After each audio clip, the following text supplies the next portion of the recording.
Hello everyone, welcome to uranium Guruji. आज हम लोग 10 अगस्त से बनने वाले सारे इंपॉर्टेंट करंट अफेयर को यहाँ पर देखेंगे। अगर आपको इसका पीडीएफ चाहिए इस नंबर पर व्हाट्सअप कर सकते हैं या फिर डिस्क्रिप्शन में लिंक दिया है टेलीग्राम का, उसको भी ज्वाइन कर सकते हैं।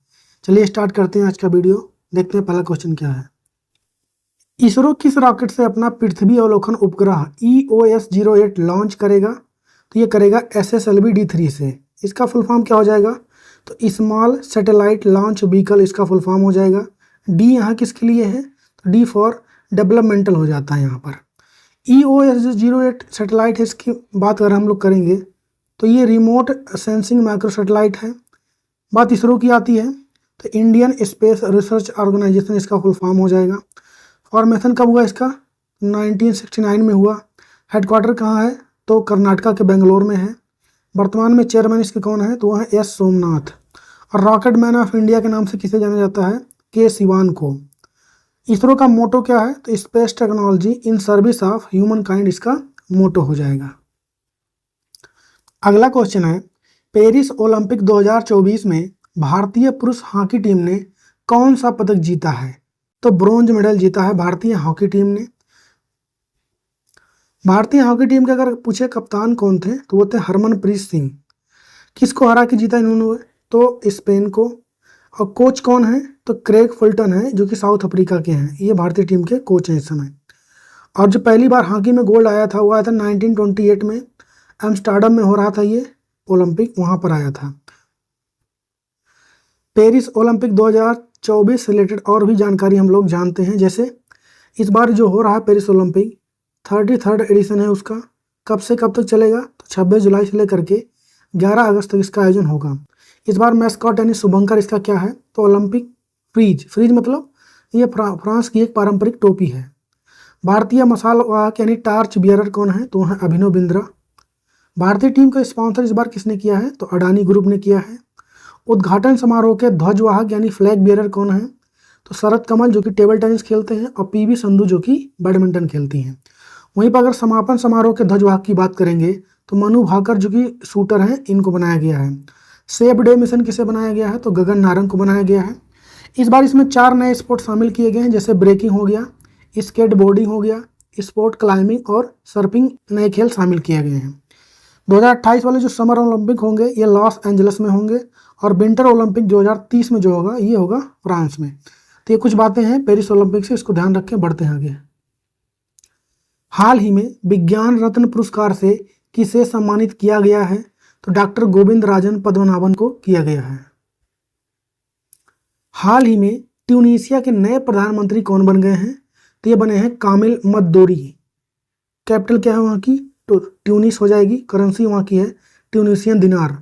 और वहाँ के वर्तमान में प्रेसिडेंट हैं केस सायद, इसको ध्यान रखें।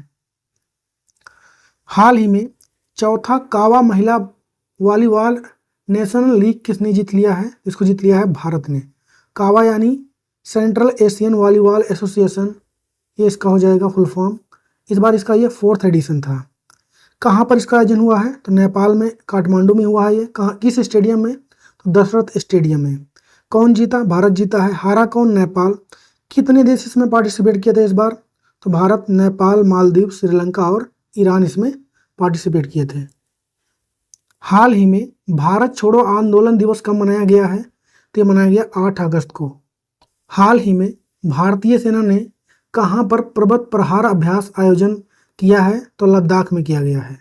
लद्दाख की बात आई है तो लद्दाख ने उल्लास कार्यक्रम के तहत पूर्ण कार्यात्मक साक्षरता हासिल अभी हाल ही में किया है।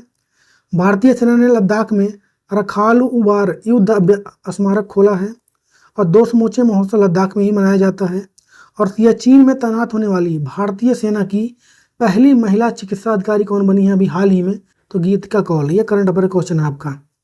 और विश्व के सबसे ऊंचे फाइटर एयरफील्ड का निर्माण लद्दाख में किया जाएगा। और अभी हाल ही में लद्दाख के बख्तान फल को GI टैग मिला था। इतनी बातें ध्यान रखें लद्दाख से। हाल ही में RBI ने UPI कर भुगतान को कितने लाख तक बढ़ा दिया है? अब इसकी लिमिट हो गई है 5 लाख तक। UPI की बात आई है तो इसका फुल फॉर्म क्या हो जाएगा? Unified payment interface. किसने बनाया था इसको? तो NPCI ने बनाया था, national payment corporation of India ने। हाल ही में राजस्थान की पहली विमानन अकादमी कहाँ पर स्टार्ट की जाएगी, तो ये होगा अजमेर में। और हाल ही में दिवंगत हुए बुद्धदेव भट्टाचार्य किस राज्य के पूर्व मुख्यमंत्री रह चुके थे, तो पश्चिम बंगाल के। और कमेंट में बताइए कि रिमपैक 2024 में किस जहाज ने नौसेना गन फायर सहायता प्रतियोगिता रेडियो ट्रॉफी जीत लिया। जवाब छापिए कमेंट में। हम लोग करेंगे अब कल के क्वेश्चंस का क्विक रिवीजन। हाल ही में किस भारतीय को साउथ अफ्रीका 20 लीग का दूत नियुक्त किया गया है, तो दिनेश कार्तिक को। सभी फसलों को एमएसपी के दायरे में लाने की घोषणा अभी हाल ही में किसने किया है, तो हरियाणा गवर्नमेंट ने। पहले बिम्स्टेक बिजनेस शिखर सम्मेलन का आयोजन कहां पर किया गया है, तो इसका आयोजन हुआ है भारत में। और पेरिस ओलंपिक 2024 में किस भारतीय पहलवान को अयोग्य घोषित कर दिया गया है, तो विनेश फोगाट को। हाल ही में राष्ट्रीय भाला फेंक दिवस कब मनाया गया है, 7 अगस्त को। हाल ही में भारत का पहला जीआई टैग अंजीर जूस कहां पर निर्यात किया गया है, पोलैंड में। हाल ही में एसबीआई का नया अध्यक्ष किसे नियुक्त किया गया है, तो सीएस शेट्टी को। और किस देश ने स्टार लिंक का मुकाबला करने के लिए पहला सैटेलाइट लॉन्च किया है, तो ये चाइना ने किया है। हाल ही में किसे बांग्लादेश की अंतरिम सरकार का प्रमुख नियुक्त किया गया है, तो मोहम्मद यूनुस को। भारत और किस देश के बीच उदार शक्ति अभ्यास 2024 का आयोजन किया गया है, तो मलेशिया के साथ। तो यहाँ पर कंप्लीट हो गया आज के डेली करंट अफेयर का सेशन। वीडियो अच्छा लगा है तो लाइक करें, दोस्तों के साथ शेयर करें। मिलेंगे कल के वीडियो में, तब तक के लिए जय हिंद।